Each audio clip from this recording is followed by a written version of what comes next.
Good afternoon everyone. May company policy tayo, memo from head office para sa maayos na at mabilis na customer service.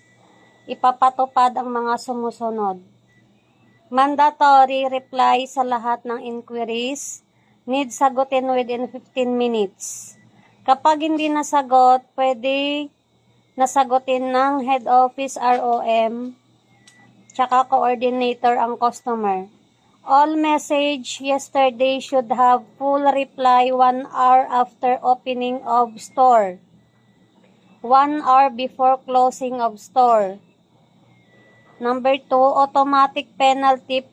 Magkakaroon ng kaukulang penalty sa mga hindi makakasunod. First offense, written warning. Second offense, 50 pesos penalty. Then, succeeding management option na po.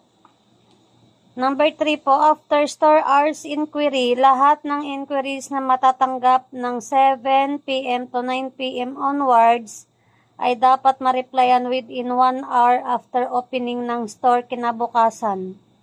Number 4, responsibility ng assigned staff.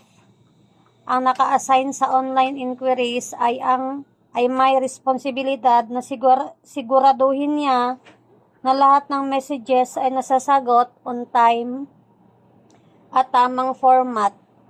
Tayo ang may huling message dapat doon sa customer.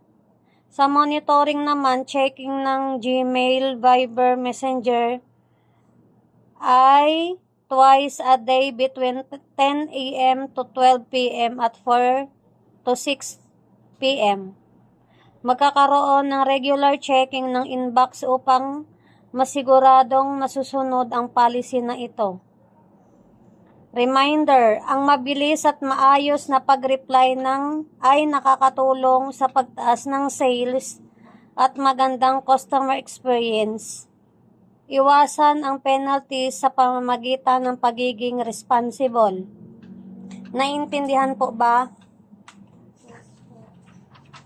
Sige, thank you.